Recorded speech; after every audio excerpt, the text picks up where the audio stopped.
Hoy nos acompaña Mónica Larraín. Mónica es psicóloga de la Universidad Católica, mamá de muchos hijos, con mucha experiencia en los temas de educación y familia.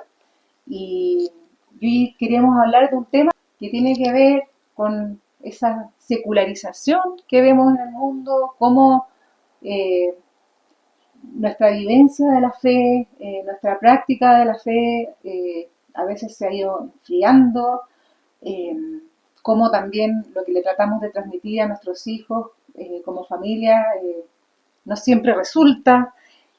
Tenemos hijos a veces más rebeldes con el tema de la práctica de la fe, así que de eso y mucho más conversaremos esta tarde con Mónica. Buenas tardes, Mónica. Me puedes decir Ita, Josefa Monge. Rosita, bueno. Sí. Ita, ¿estamos viviendo sin Dios? ¿Es esta generación particularmente descreída? Con respecto a la anterior podría ser, pero la otra vez leyendo un salmo decía, oh generación sin Dios.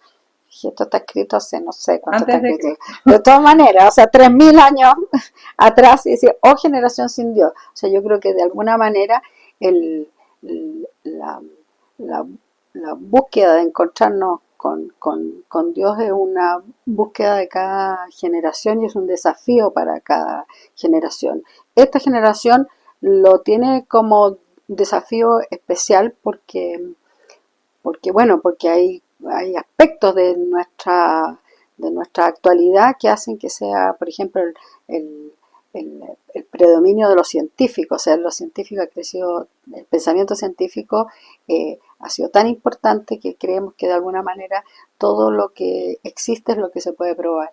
Y Dios no se puede probar tan solo científicamente, tiene todo un ámbito de misterio y tiene otras pruebas. Entonces le pedimos a veces en esa visión científica que pruebe la existencia de Dios y la gente dice no, no. Entonces hay un desafío, por ejemplo, actual que tiene que ver con la autosuficiencia y el individualismo, con la falta de vínculo y Dios es un vínculo primerísimo. Entonces a la medida que yo me quiero sentir autosuficiente, bueno, ¿qué dependencia de Dios si yo soy la persona que me hago? Eso es también un, una problemática de nuestro mundo actual. Entonces cada generación tiene su propia problemática, sus propios desafíos en cuanto al encuentro con Dios. Yo creo que tenemos que pensar cuáles son las problemáticas de nuestro tiempo. Otra gente habla del transhumanismo, en el fondo endiosamiento del hombre y creer en el hombre en poder hacerse a sí mismo. Entonces, si yo me puedo hacer a mí mismo, bueno, Dios, ¿Dónde queda el creador? ¿dónde queda el creador? ¿Qué pito toca, como dice? ¿Tendremos más competencia hoy en día en el sentido de que todo es más inmediato, hay menos tiempos de espera, menos tiempo de silencio, eh, quizás demasiado ruido ambiente como para hacernos las grandes preguntas que nos acercan a la fe también? Eso de todas maneras, de todas maneras hay una escritora italiana que por lo más es atea, eh, eh, comunista y atea, y tiene un libro precioso que se llama Las grandes virtudes, y en una de ellas se plantea de cómo los padres tenemos que dejar en nuestra educación espacio de silencio. Dice que sin espacio de silencio no existen las grandes preguntas y no existe el encuentro con Dios. Ella lo dice tal cual. Como atea. Como atea, dice no existe la posibilidad del encuentro con Dios. Entonces, evidentemente que estar eh, como dice Santa Teresa, eh, eh, hartos de todo y vacíos de nada. O sea, cuando estamos hartos de todo, estamos demasiado llenos, demasiado con ruido, y evidentemente en esa cantidad de distracciones, en ese estar tan divertidos, que la palabra divertido significa yo estoy vertido fuera de mi cauce, por así decirlo, evidentemente que las preguntas o la relación con el Creador es un tema. Hay otro autor que dice que en la medida que nos los niños o los seres humanos hemos perdido el contacto con la naturaleza, entonces ¿cómo puede hablarnos naturaleza de Dios? Y la naturaleza sí nos habla, la creación nos habla de Dios, pero en la medida que yo tengo poco contacto con la creación, ahí también pierdo un, una posibilidad. Una posibilidad de encuentro. Quizás nosotros realmente como padres transmitimos la fe a los hijos. ¿Qué es exactamente? ¿Cuál sería el verbo de lo que nosotros podemos hacer? Y acá también me preguntan mucho, ¿cómo vamos a ser un buen ejemplo sin ser ejemplares? Bueno, eso yo creo que son preguntas que tienen mucha enjundia. De partida la palabra transmisión, me gustaría en este momento buscar la etimología, pero en el fondo es si somos testigos de que existe un Dios que nos ama, y para eso tiene que ver directo con la experiencia. O sea, si yo me siento, me sé, no me siento, me sé amado por Dios, y eso me da una mayor alegría de vivir, me da un mayor sentido de entrega, de misión, evidentemente que estoy transmitiendo la fe porque soy un testigo vivo, digamos. Eh, en la medida que no tengo esa experiencia de Dios, eh, ¿cómo puedo comunicar eso si no lo tengo? Entonces hay en el fondo hay mi búsqueda de encuentro con Dios es un camino que yo voy abriendo también para mis hijos, porque los hijos nos están mirando. Y hay un autor que es Franco Nembrino dice que los hijos están mirando a los padres y le están preguntando, ¿vale la pena vivir?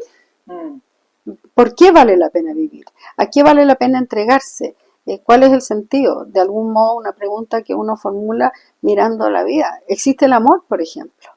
Si un matrimonio es amoroso y el hijo lo está mirando, dice sí, el amor existe.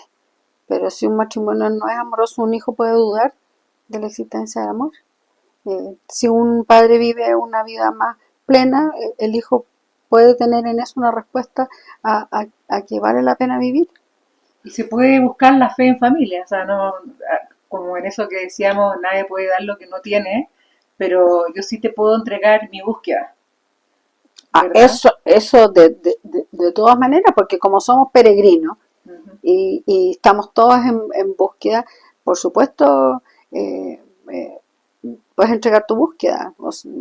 Me acuerdo una vez que un hijo mío se sentó ahí en una silla y me dijo, ¿existe Dios? Pero me lo, es como diríamos, me lo tiró encima. ¿Existe Dios? Él quería, en el fondo, que yo le hablara de mi búsqueda. No le diera una respuesta, en el fondo, Teológica. teológica, teórica, no si dijera cuál era mi experiencia con respecto a si yo me había encontrado con él. Y yo creo que hay muchas preguntas que tienen que ver con eso, con un encuentro personal. Entonces, podemos hablar de los encuentros personales, de lo que Dios ha hecho en mi vida. Y si yo no he tenido ese encuentro, pero quiero a lo mejor que el hijo tenga ese encuentro, que eso también eh, puede existir, digamos. Yo lo tengo que vincular con gente que haya tenido ese encuentro. O tengo que ir con él en esa búsqueda, Qué lindo, porque eso es sí, válido. totalmente. Y tú hablas a veces de que nosotros a los hijos los ponemos como en contacto con lo divino o en relación con lo divino. Y en las distintas etapas me gustaría que si quizás pudiéramos hacer como una separación entre la infancia, la adolescencia, ya el tránsito a la adultez, como qué cosas importantes, qué semillas importantes podríamos poner en cada una de esas etapas, en relación, por supuesto, con la fe. Bueno, yo creo que hay hartas cosas importantes porque una de las cosas que más te toca ver en la terapia con respecto a la relación con Dios es la relación con tus propios padres. Entonces, te pasa que hay gente que dice, yo no puedo creer en el amor de Dios Padre porque mi experiencia de paternidad fue fue difícil, fue dura, fue llena de desamor. Por el contrario, hay gente que eso ha sido el trampolín para un vínculo, no tener esa experiencia de paternidad, pero claramente el amor del padre y de la madre en la infancia primaria son como la figura del amor de Dios. Entonces, en ese sentido, una relación amorosa evidentemente facilita el que tú puedas pensar que Dios es un padre amoroso, que la Virgen es una madre amorosa y que Dios también es una madre amorosa, o sea, porque Dios también tiene una maternidad con nosotros. Otras cosas, por ejemplo, en la infancia, y en eso me remito a la experiencia de una catequista italiana, que tiene la catequesis del Buen Pastor, y ella decía que no digamos que lo que más le asombraba a ella era la experiencia de Dios que tenían los niños chicos y que de alguna manera nunca les preguntamos. Mm.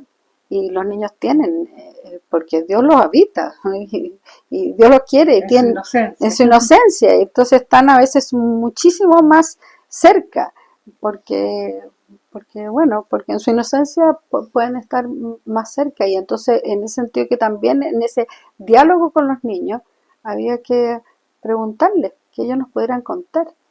Y también yo creo que cada nacimiento es una palabra viva de Dios. O sea, no es que yo crea, es que Él lo dice, digamos, que nos ha hecho a imagen y semejanza. Entonces, también es como que Dios nos viene a hablar en cada hijo, nos trae un nuevo rostro de Él. Y entonces, en ese sentido, también es un diálogo. No solamente es algo que yo le diga a mi hijo, sino es algo que yo veo en Él y algo que Él también me viene a decir de parte de Dios. Qué bonito. Ahora, en la infancia, por ejemplo, el tema del contacto con, con, con la belleza. Yo creo que cuando en la infancia tú pones al niño en contacto con la belleza de la naturaleza, que habla de la, o sea, la creación, que habla de su creador, o no sé, por ejemplo, había, acaba de salir una película que se llama Madre Cabrini, que es una misionera italiana en Norteamérica. Y entonces cuando a ella le preguntan de su vocación de misionera, y yo sé que el verbo divino tiene una vocación misionera, ella dice que su papá les leía todas las noches historias sobre grandes misioneros y que eso le había inflamado el corazón. Y de alguna manera también en la infancia necesitamos muchas buenas historias, historias de los santos, y los santos son muy inspiradores. O sea, muchos santos refieren a que su punto de partida fue oír la, como las vidas, por así decirlo, ejemplares, porque esas iluminan, dicen, mira, allá tienes un camino, independiente que la santidad es siempre personal, porque Dios nos crea únicos, pero al mismo tiempo hay referentes. Entonces también eso es un aspecto muy importante. Entonces tampoco hay que soslayar como los grandes temas con los niños chicos, sobre lo que significa elegir entre el bien y el mal, con lo que significa también poder ser buenos. Mm. Y en la adolescencia, el paso a la adultez, esas grandes preguntas y tal, que te... Fíjate que estaba leyendo un libro de Ben Sasse, que es un norteamericano, y que en el fondo se pregunta por qué en Norteamérica la adolescencia se ha prolongado tanto. ¿Por qué está ahí un, un proceso decreciente de que la gente no está llegando a la adultez, sino que hay... Y entonces él lo relaciona con que en algún minuto en la secularización propia de la sociedad norteamericana, en los colegios públicos se quitó las clases de religión, ya no se podía rezar a partir de 1900, una resolución de la Corte Suprema en 1960, y entonces dice, de alguna manera las clases de religión aportaban a que la gente se hiciera las grandes preguntas. Entonces yo creo que en la adolescencia las grandes preguntas tienen que ser planteadas, tenemos que interpelarnos a las grandes preguntas, pero yo creo que eso está faltando muchísimo, esos espacios como de reflexión y de invitación a conversar. Una vez yo hice una encuesta en niños de primero básico, ojo, Le pregunté qué hablaban en familia cuando comían juntos. Ujú. Y los tres grandes temas eran el colegio, los modales y los panoramas. Y entonces después le pregunté de qué no querían hablar, por supuesto no querían hablar del colegio ni de los modales, de los panoramas Del programa. querían hablar. Pero después le pregunté de qué querían hablar. Y en el fondo las respuestas eran de la vida, el amor y la muerte. Los niños de primero básico decían, ¿por qué la gente se muere? ¿Por qué si vamos a tener otro hermanito? O sea, estaban dichas Infantil, de forma muy infantil, pero pero profunda. las preguntas eran serias, Sí, tenían que ver con la naturaleza, tenían que ver con cosas, puras cosas importantes, qué increíble. impresionante. Y, y cuando nosotros que venimos como de otra generación y que en el fondo a veces rabiábamos por la imposición y está el tema del libre Eso, albedrío, eh, queremos respetar su libertad, pero no queremos que se pierda la fe. ¿Cómo abordar eso? ¿Cómo enseñar que la fe no es una carga? Es un tema también de libertad, del éxodo que hablamos al principio.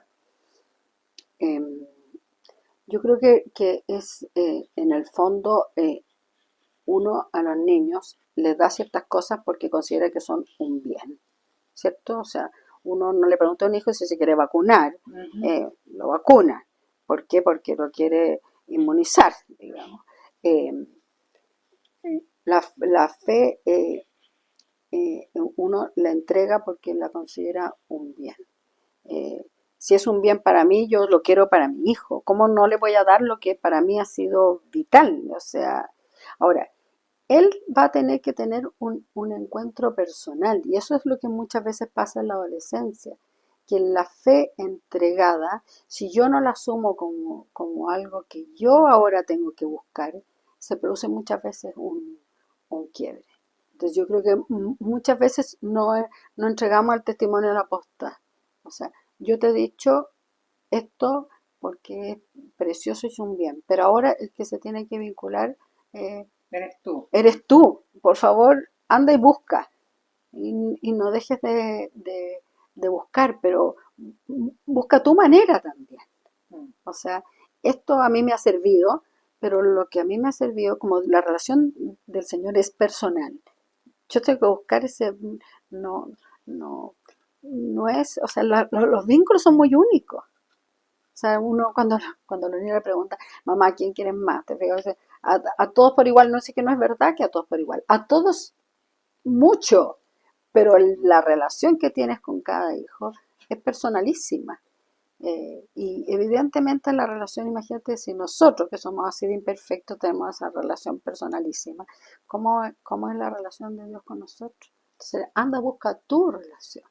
Y en ese sentido es como un, como un empuje de libertad. Y en ese sentido es no solamente el respeto por la libertad, sino de verdad es el aliento a la libertad de encontrarse personalmente con Dios. Yo creo que eso eh, es importantísimo. Ahora, con respecto a que no somos ejemplares, que me preguntaste en Ujú. delante, y que yo creo que Franco Nembrini dice, es que somos imperfectísimos, o sea, eso no, no, no es el punto, pero si la fe no te cambia, un hijo puede dudar de la fe. O sea, si tú no creces en el amor, si, si no te... La, la, la, la gracia nos transforma, pero yo puedo no exponerme a que la gracia nos transforme. Si un hijo te ve ir a misa, pero seguir igual de pesado con su mamá, ¿por qué va a creer que ir a misa tiene algún Perfecto. efecto? Hija, te quiero agradecer por esta conversación. Muchas gracias y esperemos que a todos les sea, le haya dado alguna luz y que todos podamos ser mejores ejemplos o al menos transmitir esa búsqueda y transmitir dentro de nuestra imperfección de que la fe es un camino que puede alumbrar nuestros grandes dolores, nuestros grandes desafíos como padres, como ciudadanos de este siglo. Muchas gracias.